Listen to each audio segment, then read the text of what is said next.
Olympics ഗുസ്തിയിലെ അയോഗ്യതയ്ക്കെതിരെ Vinesh Phogat നൽകിയ അപ്പീലിൽ വിധി ഇന്ന്. പാരീസിലെ കായിക തർക്ക പരിഹാര കോടതിയാണ് വിധി പറയുക. ഫൈനലിൽ പ്രവേശിച്ചതിനാൽ വെള്ളി മെഡൽ പങ്കുവയ്ക്കണമെന്ന് അഭ്യർത്ഥിച്ചാണ് വിനേഷ് കോടതിയെ സമീപിച്ചത്.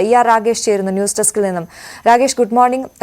വലിയ പ്രതീക്ഷയോടെയായിരുന്നു വിനേഷ് ഫോഗട്ട് ഫൈനലിലേക്ക് എത്തിയപ്പോൾ ഇന്ത്യ. എന്നാൽ അത് ഒരു നിമിഷം കൊണ്ട് ഇല്ലാതായി. അവസാന മത്സരം തുടങ്ങുന്നതിന് മുമ്പുള്ള ഭാരപരിശോധനയിലായിരുന്നു 100 ഗ്രാം അധികമാണ് എന്ന കണ്ടെത്തലുണ്ടാവുകയും അയോഗ്യയാവുകയും ചെയ്തത്. ഇന്നിപ്പോൾ എന്താണ് പ്രതീക്ഷ കോടതിയിലേക്ക് കേസ് വരുമ്പോൾ? Aswathy, good morning. വിനേഷ് ഫോഗട്ടിന്റെ അപ്പീലിൽ ഇന്ന് ഏതായാലും വിധി ഉണ്ടാകും.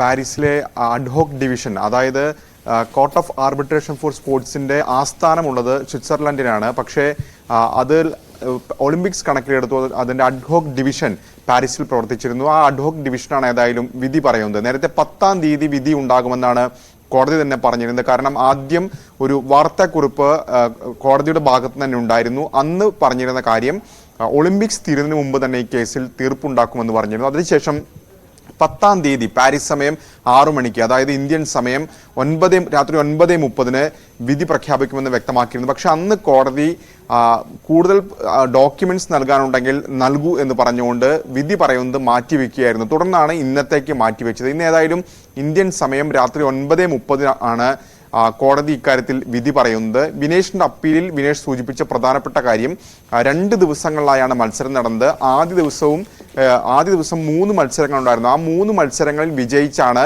ഫൈനലിലേക്ക് യോഗ്യത നേടിയത്. ഫൈനലിലെ ഭാരപരിശോധനയിലാണ്, ആ ദിവസം നടന്ന ഭാരപരിശോധനയിലാണ് 100 ഗ്രാം കൂടി എന്നതിന്റെ പേരിൽ അയോഗ്യത വരുന്നത്. അപ്പോൾ വെള്ളി മെഡലെങ്കിലും നൽകണമെന്നൊരു ആവശ്യം വിനേഷ് മുന്നോട്ട് വെച്ചിരുന്നു.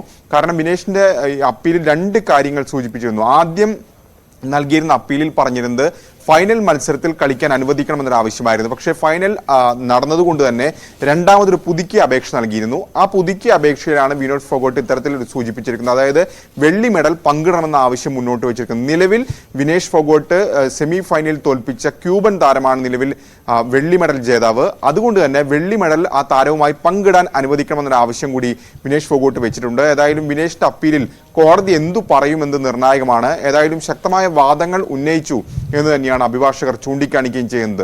വിനേഷ് ഫോഗട്ടിന് വെള്ളി മെഡൽ നൽകുകയാണെങ്കിൽ അത് ഇന്ത്യയുടെ ഗുസ്തി ചരിത്രത്തിൽ, പ്രത്യേകിച്ച് വനിതാ ഗുസ്തിയിൽ വെള്ളി മെഡൽ നേടുന്ന ആദ്യ താരമായി വിനേഷ് ഫോഗട്ട് മാറും.